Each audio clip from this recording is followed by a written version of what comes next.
Assalamualaikum warahmatullahi wabarakatuh. Alhamdulillahirabbil alamin wa bihi nasta'in 'ala umuri dunya waddin. Asyhadu an la ilaha illallah wahdahu la syarikalah wa asyhadu anna Muhammadan 'abduhu wa rasuluhu sallallahu alaihi wasallam la nabiyya ba'da. Rabbi shrah li sadri wa yassir li amri wa hlul 'uqdatam min lisani yafqahu qawli. Alhamdulillah, saudara sekalian, bersyukur kita kehadirat Allah Subhanahu wa taala sampai hari ini kita masih diberikan kesehatan oleh Allah dalam menjalankan ibadah puasa Shaum Ramadan. Ini sudah pada hari yang ke-27 kita melaksanakan ibadah Ramadan. Tidak banyak lagi sisa hari dalam Ramadan tahun ini. Berharap kita kepada Allah semoga Ramadan kita ataupun Shaum Ramadan dan qiyamul lail kita dan ibadah-ibadah lainnya diterima oleh Allah Subhanahu wa taala. Kemudian salam dan salam kepada Nabi Allah Muhammad sallallahu alaihi wasallam. Allahumma shalli ala Muhammad wa ala ali Muhammad. Uswatun hasanah buat kita semua, contoh suri tauladan hidup buat seluruh manusia. Laqad kana lakum fi rasulillahi uswatun hasanah, kata Allah begitu. Sudah ada contoh suri tauladan hidup buat Rasulullah itu, buat seluruh manusia, ya. Memang pantas untuk dicontoh. Bahkan uswatun hasanahnya Rasulullah itu sendiri tidak saja diakui di kalangan umat Islam, bahkan orang-orang orientalis barat pun mengakui itu. Terbukti apa yang ditulis oleh Michael Hart dalam bukunya 100 tokoh yang berpengaruh di dunia. Dia menulis menerangkan Rasulullah Muhammad SAW sebagai orang pertama di dunia ini yang memberikan pengaruh besar terhadap perkembangan peradaban kehidupan manusia. Itu sudah dibuktikan oleh Michael Hart sendiri dalam bukunya, dalam tulisannya. Hasil daripada penelitian-penelitian yang dia lakukan. Saudara sekalian, hari ini kita akan sedikit mengulas apa yang ditulis oleh Dr. Robert Moore, ya, Robert Moore dalam bukunya The Islamic Invasion. Ini kalau saudara pernah melihat bukunya seperti ini, nah, ya, ini The Islamic Invasion, bukunya seperti ini, dan itu ada gambarnya dia juga, ya. Ini saya ada bukunya juga, ini The Islamic Invasion dalam bentuk cover yang berbeda begitu, ya. Mungkin ini akan memakan banyak seri pembahasan kita, yang seri pertama dan sampai berikutnya. Buku ini perlu dipahami, ini salah satu referensi bagi para misionaris dalam menjalankan misinya, misi Zending dan misi kristenisasi, ya.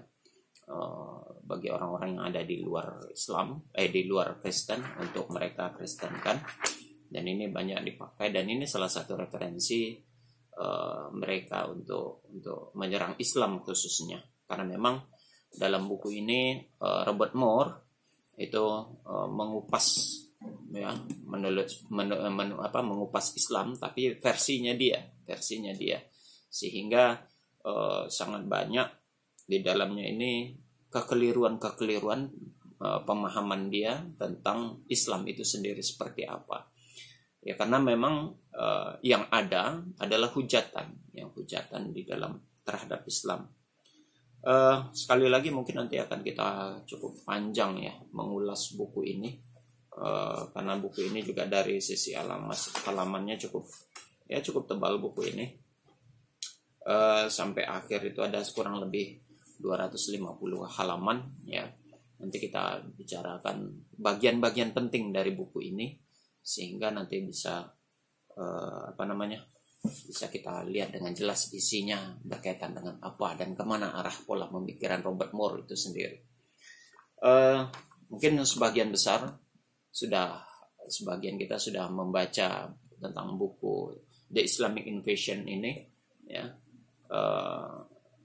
Yang ditulis oleh Robert Moore ini. Sebetulnya buku ini bukan buku baru sih. Buku ini cukup lama, ya. Cukup lama buku ini. sudah ditulis ya, buku ini dari awal tahun tahun 90-an ya. Tahun 90-an sudah ditulis oleh Robert Moore. Kalau saya lihat dari isi buku ini, pada dasarnya isinya adalah kecemasan Robert Moore terhadap perkembangan Islam yang begitu pesat, yang diawali di dunia Barat ya, dunia Barat dan benua Amerika, bahkan benua hampir merata di seluruh dunia, sehingga sekarang Islam itu merupakan gambaran agama nomor 2 terbesar di dunia. Kalau kita di Indonesia mungkin Islam mendominasi agama terbesar, pemeluk umat terbesar di Indonesia. Namun kalau di dunia Islam nomor 2 setelah kekristenan atau Kristen itu sendiri. Sebelumnya untuk sebagai mengenal siapa itu Robert Moore ya, sepintas saya jelaskan siapa itu Robert Moore.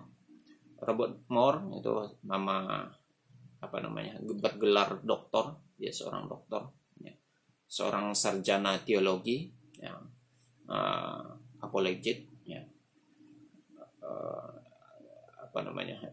dia berkaitan tentang cabang teologi yang berurusan dengan mempertahankan atau membela kekristenan ya. Dia cukup terkenal di dunia. Dia telah menulis cukup banyak nih, bukunya 40 minimal, paling setidaknya ada 40 buku ya yang beredar tentang buku dia ini. Bahkan buku-buku dia ini sudah diterjemahkan dalam berbagai bahasa, dalam bahasa-bahasa terkenal di dunia. Ada bahasa Spanyol, bahasa Jerman, bahasa Prancis, bahasa Itali, bahasa Belanda, bahasa Finlandia, bahasa Cina, Norwegia ya, Swedia ya, dan Polandia. Itu banyak buku-bukunya beredar dengan bahasa-bahasa. Bahkan kita di Indonesia pun ya, salah satunya ini The Islamic Invasion ini sudah ditulis, dirilis di Indonesia ini dengan menggunakan bahasa Indonesia. Sudah, jadi tidak asing gitu ya. Nah, apa dasarnya Robert Moore menulis buku ini dan mengapa itu bahasa? Di dalam buku ini dijelaskan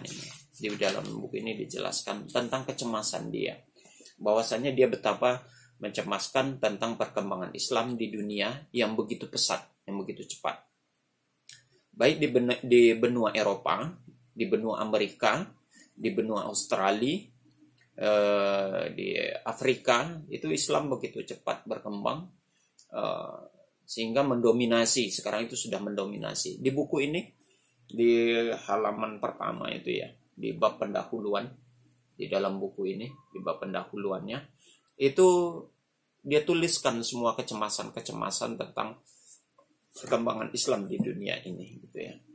Dia sebutkan bahwasanya di Inggris, bahkan di Inggris itu Islam sudah mulai bergerak begitu cepat begitu ya. Di Eropa itu sehubungan dengan adanya kebijakan bolehnya kebebasan imigran untuk memasuki benua Eropa, sehingga Islam begitu cepat berkembang di sana. Dan di buku ini juga dia mengakui tentang perkembangan Islam itu diiringi dengan berkembangnya jumlah umat Muslim di dunia, di Eropa, juga berkembangnya tentang pendirian gereja di Eropa. Bahkan dia juga mengakui tentang banyak gereja-gereja di benua Eropa itu beralih fungsi, yang tadinya gereja beralih menjadi masjid ya. Di Australia sendiri, ini menurut Robert Moore dalam bukunya ini, jumlah umat Islam di awal tahun 1955 itu sekitar hanya 800 orang. Namun begitu kagetnya perkembangan, ingat tahun 1955 itu umat Islam di Australia itu, kata Robert Moore, hanya 800 orang saja. Ya, kurang lebih 800 orang. Namun setelah disurvei kembali tahun 1990, capaian perubahan angka itu yang tadinya 800 orang berubah sudah menjadi 200.000 orang. Ya, jadi cukup signifikan perubahan itu. dalam masa kurun waktu hanya ya tidak cukup lama begitu ya. Dari 55 sampai 90 itu kurang lebih 40 tahunan atau 50 tahun. Jadi dari 800 orang menjadi 200.000 orang itu di sana ya. Dalam karya wisata yang dilakukan oleh Robert Moore ya, pada musim gugur tahun 89 yang melibatkan bahwa dia menyatakan bahwa di Australia itu masjid-masjid besar sudah mulai berdiri karena melihat perkembangan umat Islam begitu signifikan, maka diiringi dengan berdirinya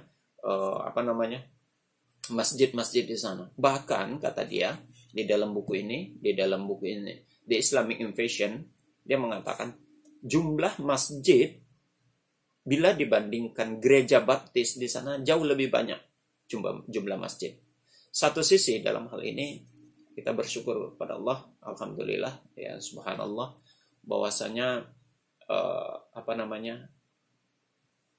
perkembangan Islam begitu luar biasa di sana ya, di luar sana. Semoga ini berimbas dan dapat dilihat oleh kenyataan ini dapat dilihat dan disadari oleh saudara-saudara kita yang non-muslim, bahwasanya Islam itu begitu luar biasa perkembangannya, dan ini bukan hanya sekedar berita bohong begitu ya. Bahkan ini Robert Moore seorang ahli apologetik ini mencemaskan akan hal itu ya.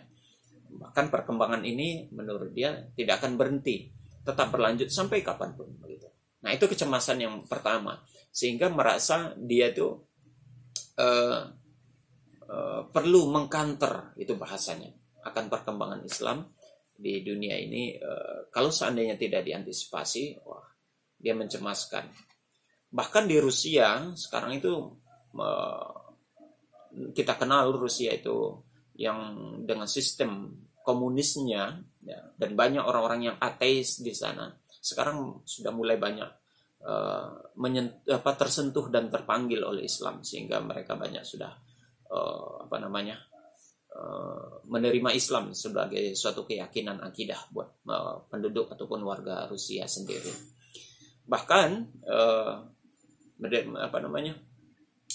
Putin sendiri pernah memprediksi bahwasanya dalam kurun waktu 50 tahun ke depan Rusia itu akan diprediksi menjadi negara Islam ya di Eropa, negara Islam terbesar di Eropa. Itu prediksi Putin sendiri selaku presiden Rusia ya. Mereka mengkhawatirkan melihat perkembangan, karena setiap tahunnya tidak kurang dari 100 orang memeluk agama Islam di Rusia itu ya. Ini luar biasa perkembangan Islam yang begitu pesat di Eropa ya, dan di Rusia itu. Kecemasan ini sekali lagi itu yang membuat pada akhirnya Robert Moore dia merasa perlu untuk mengantisipasi itu. Cuma sayangnya antisipasi yang dia lakukan itu banyak terjadi kekeliruan. Apa yang dia tulis di dalam buku The Islamic Invasion ini hanya isinya hujatan-hujatan, fitnah-fitnah yang menyebabkan bagi kita umat Islam yang tidak tahu tentang konsep keislaman ini bisa mendangkalkan akidah. Banyak fitnah yang ditebarkan oleh Robert Moore di dalam buku ini yang menunjukkan bahwasanya Islam itu agama yang jelek, agama yang buruk, agamanya kotor, dan agamanya orang-orang rendahan, serta agama yang brutal, agama teroris, dan agama pembunuh, agama yang tidak toleran, dan agama yang begitu sadis. Itu gambaran Robert Moore di dalam buku The Islamic Invasion. Dan fitnah-fitnah itu nanti yang akan kita bicarakan tentang yang kita bicarakan nanti di dalam penyampaian ini. Sekali lagi ini akan berseri tentunya ya. Hal ini perlu kita pahami, bahwasanya perlu juga kita antisipasi bahwasanya buku ini sekali lagi dipakai di dalam misi para misionaris yang membawa misi kristenisasi dan juga Misi Zending. Dan buku ini dipakai di gereja-gereja, memperkenalkan Islam, tapi sayangnya Islam yang dia perkenalkan itu tidak sesuai dengan konteks yang sebenarnya. Ya. Contohnya saja begini, di halaman 7. Di halaman 7, Robert Moore menulis begini. Islam itu adalah merupakan budaya Arab. Nah, ini fitnah pertama. Islam sesungguhnya merupakan pendewaan budaya-budaya Arab pada abad ke-7. Budaya Arab di abad ke-7. Dalam arti yang mendalam, Islam sesungguhnya lebih bernuansa budaya daripada nuansa agamanya. Jadi dia mengatakan Islam itu mendominasi tentang budaya-budaya Arab, bukan nilai-nilai ajaran agama, itu menurut dia. Padahal kita tahu di dalam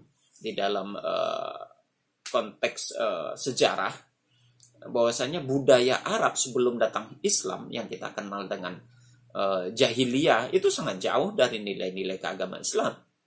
Kalau seandainya budaya Arab yang dibawa dalam ajaran Islam, sudah pasti tentunya Islam itu persis dengan budayanya jahiliyah. Tapi tidak demikian, ya. Tapi tidak demikian. Justru Islam datang itu meluruskan dan memperbaiki budaya-budaya jahiliyah itu sendiri. Jadi mengikis habis itu. Makanya di dalam Al-Quran dikatakan minaz zulumati ilan nur. Islam itu membawa manusia dari alam yang penuh dengan kezaliman kepada cahaya dan petunjuk dari Allah. Jadi dikatakan fitnah pertama di dalam halaman ke-7 itu dalam buku ini dikatakan bahwa Islam itu adalah budaya Arab. Ya, karena identik dengan kehidupan Arab. Jadi maka dikatakan di fitnahnya lagi Islam itu ya Arab itu Islam dan Islam Arab. Nah, itu yang dikemas dalam. Padahal yang kita ketahui kita mengakui Islam itu dari Arab, betul. Tapi bukan berarti Arab itu Arab itu Islam dan Islam itu Arab. Bukan begitu. Kalau masalah Islam datang dari Arab, betul. Tapi Islam bukan untuk Arab saja dan Islam bukanlah Arab. Ya, Islam itu nanti berkembang karena konsep ajaran Islam itu universal dan komprehensif. Artinya dia bisa dipakai dan dia bisa dikemas dalam situasi, kondisi, keadaan seperti apapun dan zaman modern sesuai dengan perkembangan zaman, intinya begitu. Karena memang dia universal dan komprehensif. Dan dia sangat fleksibel dan demokratis. Kalau kita berbicara tentang demokrasi dan demokratis, sesuai dengan sistem pemerintahan negara kita ini, negara yang demokrasi, Islam sangat demokrasi. Ya, kalau tidak toleran dan tidak demokrasi, mungkin sudah dari dulu Islam ini akan membumi anguskan orang-orang di luar Islam itu. Ya, nah, itulah sebabnya semua buku-buku teks dan ensiklopedia mengenai Islam selalu diawali dengan konteks sejarah Nabi Muhammad. Begitu itu menurut dia. Dan pentingnya budaya-budaya Arab pada abad yang ke-7. Padahal tidak berdemikian.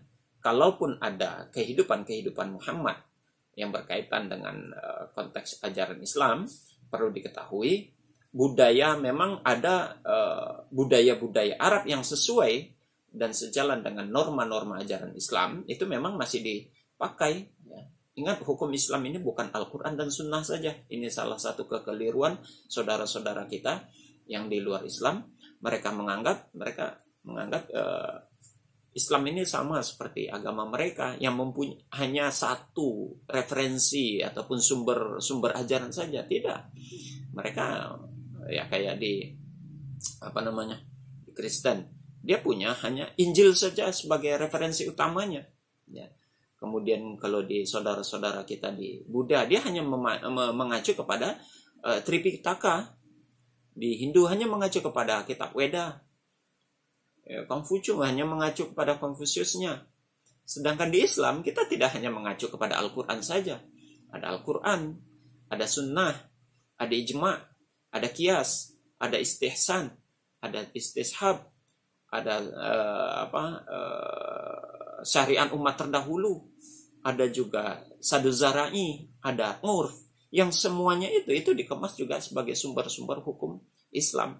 Nah, itu yang tidak dipahami oleh mereka saudara-saudara kita di luar Islam, sehingga mereka menyamakan pola pengajaran Islam dengan yang ajaran-ajaran mereka. Salah satunya apa yang dipahami oleh Robert Moore dalam buku ini. Dia nggak ngerti tentang Islam. Mereka menyimpulkan, tuduhannya menyimpulkan, Islam bukanlah agama yang diturunkan dari Tuhan, kata Robert Moore, ya, melainkan hasil sinkretisme budaya-budaya Arab yang ditata menjadi satu-satu keyakinan agama. Dan mereka bahkan menuduh Islam itu bukan agama yang demokrasi. Tidak ada demokrasi di dalam Islam. Itu tuduhan dia, ya. Karena kebencian yang ada dimiliki sama mereka, ya.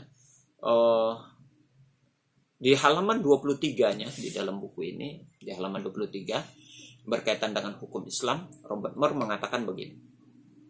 Muhammad itu mengadopsi hukum-hukum politis yang mengatur suku-suku bangsa Arab abad yang ke-7 dan menjadikannya sebagai hukum-hukum Allah. Menurut hukum tersebut, seorang syekh atau pemimpin mempunyai kekuasaan mutlak atas para bawahannya. Nah, ini kan fitnah ini. Mana ada dalam ajaran Islam mengatakan seorang syekh atau pemimpin mempunyai kekuasaan mutlak? Tidak ada. Kekuasaan mutlak dalam Islam, ya, pernyataan sumber hukum yang mutlak dalam Islam itu adalah dalam Al-Quran dan Sunnah. Adapun pendapat para ulama, ya, kita mengenal di dalam Islam ini ulama-ulama begitu banyaknya, luar biasa, ya, khususnya mungkin kayak Imam Mazhab Syafi'i, Hanafi, Maliki, Syafi'i dan Hambali. Mereka itu hanya pola pikir dalam memaknai ajaran-ajaran Islam saja, tapi mereka tidak sama sekali tidak punya wewenang hak kuasa mutlak untuk memutuskan sesuatu, begitu. Dia hanya memberikan ajaran-ajaran saja. Kekuasaan mutlak, ajaran mutlak yang qat'i, ya, itu hanya ada dalam Al-Qur'anul Karim, ya. Kemudian diperkuat oleh sunnah-sunnah Rasulullah, hadis Rasulullah. Nah, ini fitnah pertama. Dia mengatakan hukum Islam itu kekuasaannya ada di tangan syekh atau pemimpin. Nah, itu fitnah pertama. Jadi dia ingin mengatakan bahwasanya rakyat biasa, orang-orang awam tidak memiliki kekuasaan dalam menetapkan hukum. Itu memang benar. Tidak bisa hukum ditetapkan oleh orang-orang awam, ya.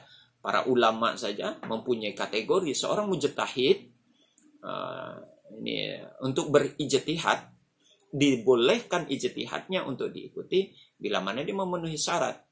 Di antaranya hafiz Quran, ulumul Qurannya dia ngerti, tafsir Qurannya dia paham, begitu. Hukum-hukum yang terkandung dalam Al-Quran dia paham, dia tahu. Jadi menguasai ilmu tafsir. Jadi tidak semua ulama boleh menafsirkan, memberikan fatwa yang berkaitan dengan Al-Quran, gitu ya, dalam menyampaikan Al-Quran. Dia harus merujuk kepada tafsir. Jadi tidak sembarangan. Itu yang pertama. Dia harus akan lebih baik dia hafal Quran, tahu dengan asbabun nuzul Quran itu, kemudian tafsirnya, ilmu tafsirnya.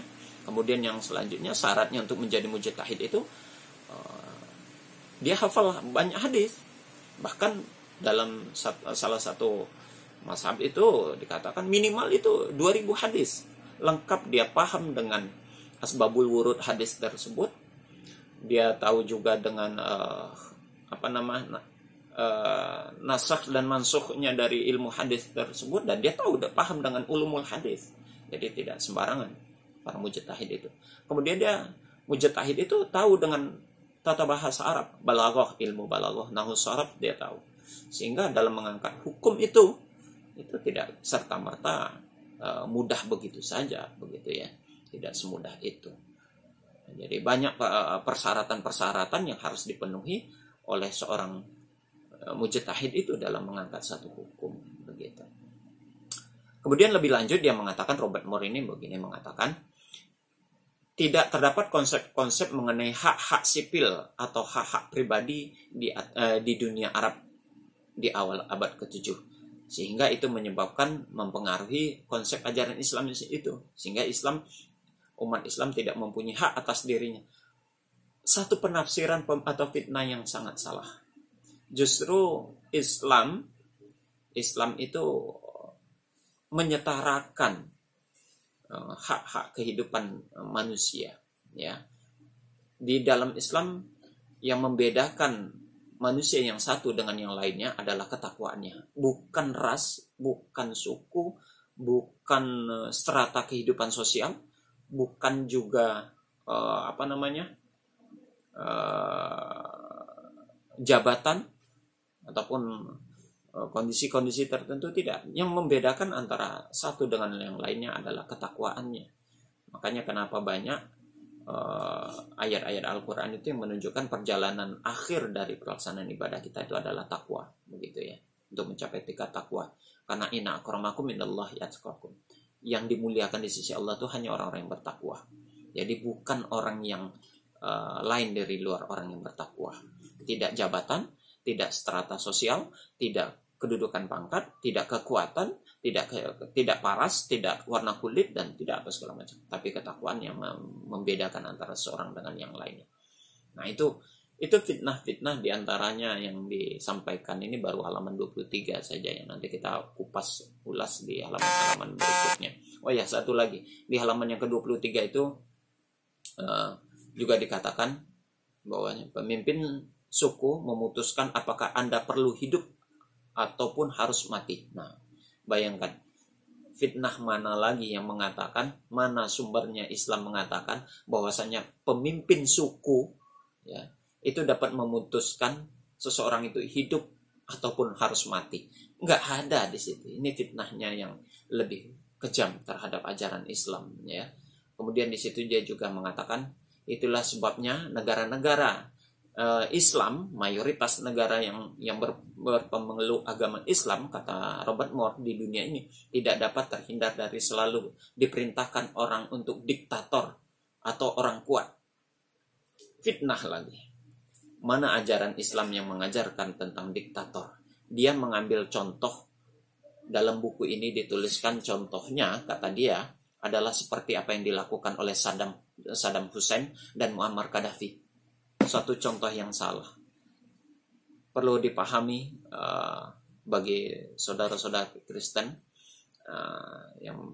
yang mungkin pernah membaca tulisan Robert Moore ini, sebaiknya kalau ingin mengetahui tentang konsep ajaran Islam, ya, jangan mengacu kepada buku ini. Ini isinya hanya fitnah-fitnah belaka. Nanti kita kupas fitnah-fitnah berikutnya. Adapun Saddam dan Hussein memang benar pemimpin di negara Islam, itu benar. Tapi apa yang dia lakukan bukan mewakili tentang ajaran Islam. Ya, kalau Robert Moore mengambil sampel Saddam Hussein dan Muammar Gaddafi, sungguh itu sangat naif dan sangat fitnah yang tidak beralasan. Ya. Kalau mau tahu ajaran Islam, lihat kepada sumbernya, jangan melihat kepada oknumnya. Ya, itu hanya studi kasus. Melihat kebenaran ajaran suatu agama, jangan melihat kepada studi kasus. Lihat kepada konsep-konsep ajarannya, supaya tidak salah dalam memahami konsep-konsep tersebut. Baik, itu saja mungkin untuk pertemuan pertama ini. Ini seri pertama berkaitan pembahasan kita kepada buku The Islamic Invasion ini. Insya Allah akan kita lanjutkan pada sesi berikutnya. Ini sangat banyak, mungkin akan memakan pertemuan ataupun pembicaraan beberapa kali, beberapa seri ini ya, supaya kita jelas fitnah apa yang terdapat, kita mengetahui fitnah apa yang terdapat di dalam buku The Islamic Invasion ini. Ya, sekali lagi mungkin sebagian saudara-saudara sudah membaca Umi Hajah Irena Andono, dia sudah menulis buku untuk menjawab apa yang ditulis oleh Robert Moore ini. Saya nanti ada pada pertemuan tertentu, ya, pada seri tertentu, ingin menjawab juga bahagian yang ada dalam buku ini, karena Robert Moore ada memberikan tantangan dan pertanyaan yang harus dijawab. Baik, demikian untuk kali ini kita akhiri. Semoga ini bermanfaat dan bukan maksud untuk propaganda, tapi hanya ingin meluruskan apa yang disampaikan oleh Robert Moore dalam tulisannya. Demikian, Assalamualaikum warahmatullahi wabarakatuh.